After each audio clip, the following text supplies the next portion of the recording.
And good morning. I could start making a beep noise if people would like. No? Okay. Um, now, Colorado's an interesting case when you're looking at teams going into next year because the future's really, really bright. And it's seemingly only going to get better. So if you're a fan of the Avalanche and still got that bitter taste in your mouth because of how the game turned out against San Jose, good news. Next year, Colorado looks contenderish. This year they finished 38, 30, and 14, 90 points. Last year they were 43, 30, and 9, 95 points. They had a better regular season last year than this year. This year was far more Jekyll and Hyde. And there was too much Mr. Hyde and not enough Dr. Jekyll for them to move up out of the number 8 spot. But it's fine because that second wild card seemed to be a pretty good matchup for them where they beat the Calgary Flames and got out of the first round for the first time in a while. And then in the second round, they played San Jose, and unpredictably, things fell apart for them in Game 7. And again, this is that fine line. This is that razor's edge between being a winner and being a loser in the NHL, and it's never been closer. McKinnon had 39 goals and 58 assists this year, or last year. This year he had 41 goals, 58 assists. I can be forgiven for mixing up the years because the only difference is 2 goals. So McKinnon, pretty darn consistent. Rantanen went from 29 goals and 55 assists to 31 goals, 56 assists. And of course, there's injuries when it comes to Rantanen as well. Otherwise, he would have been pushing for 100. Landeskog, 25 goals, 37 assists. He ends up with 34 goals, 41 assists this year. And yes, it's worthy of note that McKinnon likely hits 100 points if Rantanen has not got hurt. But a lot of ifs and ands and those kinds of things. And McKinnon, there's just some kind of a conspiracy to keep him away from 100 points. Here you go, because we don't have enough conspiracies these days. Anyways, when you look at their season, they finished with 8 wins their last 11 games. Everything looked great. But the reason that they ended up having to fight their way in is January 21st to February 12th, they lost 8 in a row. Not all in regulation, but still 8 games without a win. December 21st to January 2nd, again, not all in regulation, but they lose 6 in a row. That's 14 games that are the cause, in part, for them ending up as the number 2 wild card rather than finishing 3rd or higher in their division. Now, they have $46.89 million spent in cap space out of potentially an $83 million cap this year. And that's pretty excellent for them. And they have a good young lineup. And they don't really have a cap problem, even though there's a lot of guys expiring. Broussard's expiring. I don't expect him to come back. I didn't think that he did enough for them to warrant really circling back on him unless he's willing to take a pay cut. Colin Wilson had a pretty good playoff. It'll be interesting to see what they do with him. They can probably get him to come back for less money than he made this year. Gabriel Bork, probably done. Nemeth is very likely done. He followed up a really solid season last year with pretty much a disappearing act this year for the most part. Varlamov is interesting. Early in the year, his $5.9 million contract coming to an end. And I thought, he's working on getting more money than that $5.9 million. He had an excellent start to the season. Great start. And it was going really, really well for him in then December. And then from December on, not so much. And eventually Grubauer took his job. So I don't think Varlamov comes back to play for Colorado. If he does, they won't have to worry about giving him a big pay raise, if any. So if anything, the cap hit on their goaltenders would come down in the coming season. Now, if Joe Sakic decides, well, I'm going to move on from Varlamov, I'm going to find another goaltender, the good news is he can find one for a decent price. And when you look at guys like Lanner and Mrazek and what they were able to do, odds are he can find a goaltender for cheap and still be able to maintain their spot, or they could move up.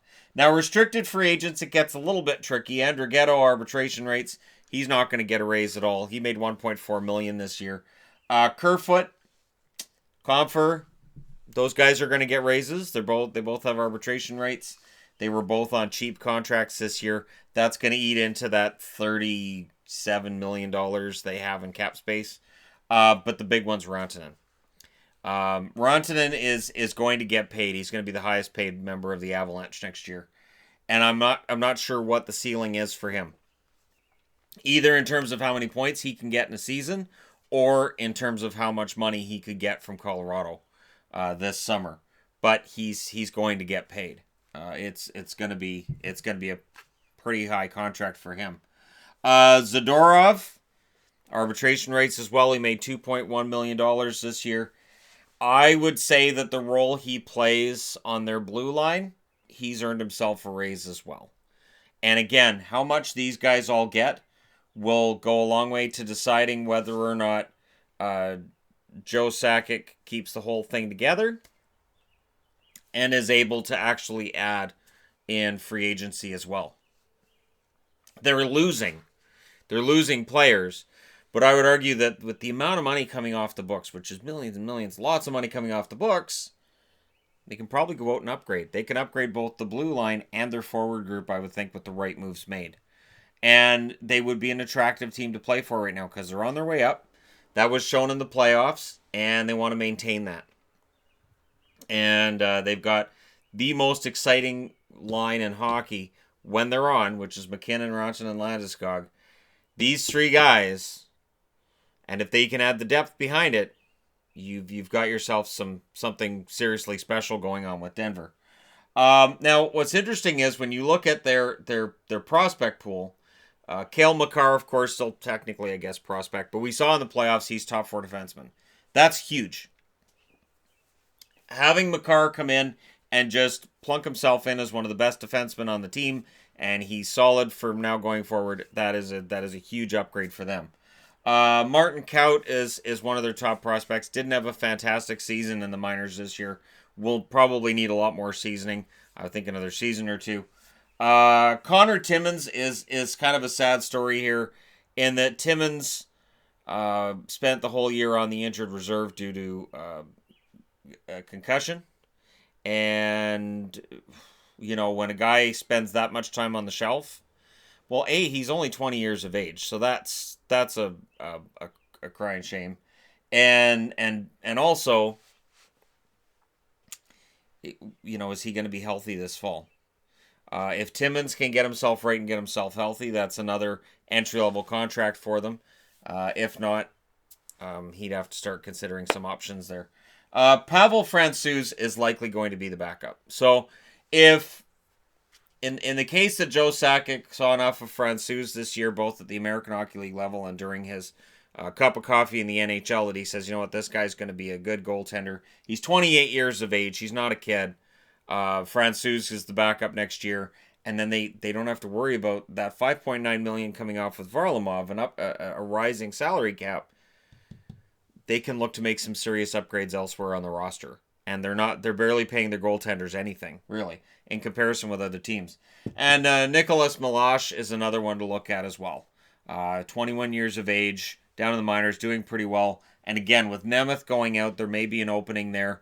And if you want to look from within, there are definitely some players who have been playing in this organization who could get a shot and come up and play. And again, what makes that really scary is these guys coming in on entry-level contracts. You've still got a pretty young team. You've got a lot of cap space. You can go out and you can go for a home run on the free agent market. It'll be very interesting to see what they do, if anything. Sakic may look at this team and go, yeah, I got a ton of cap space. You know what? I'm happy with what we have. We'll improve from within. We'll have a lot of cap space going forward. And then at the deadline, I can afford to go out and get a couple of rentals if I want. Or I can just have cap space and save money. Now, when you look at the contracts and look at all the cap space, what helps is McKinnon's on $6.3 million a year contract until 2023. That contract, when it was signed, was fair value, and then McKinnon's production exploded. So now it's probably the biggest bargain contract in the NHL. Landeskog at $5.57 for another 2 years. Tyson Barrie's the big one. He's at $5.5 million for one more year, and then he's an unrestricted free agent. So look for, I would say, in July, Sakic to sit down with him and get something figured out on a long-term extension for Barrie. Barrie will get a raise from that $5.5 million, is my guess. Grubauer has another 2 years at $3.33 million. During the regular season, fair value. Postseason, huge bargain. Really, honestly, Grubauer had a fantastic playoffs. I know that against San Jose, his numbers weren't as good, but San Jose has a way of making goaltenders' numbers not very good. Offensively, they are very opportunistic. They don't shoot from all over the ice. They almost have like a Red Army feel to them, in that they take the passes and wait for that perfect shot. So Grubauer had an excellent year overall and proved that he deserves a shot at the starting role, and I think he'll get that. So the good news for Colorado, and again, I know that people are gonna still probably be upset. You also have the number 4 draft pick. I know people feel like they got robbed at the draft table. I would throw in, have I mentioned that they have a really good prospect pool, a good young team, and no cap problems? And now they're going to add a top prospect on top of that? That's not bad. Um, yeah, that's really not bad for Duchesne, who Ottawa's moved on from since then. Drafting at 4th, to me, Turcotte makes the most sense at 4. But if Byram drops, watch for Colorado to jump on him.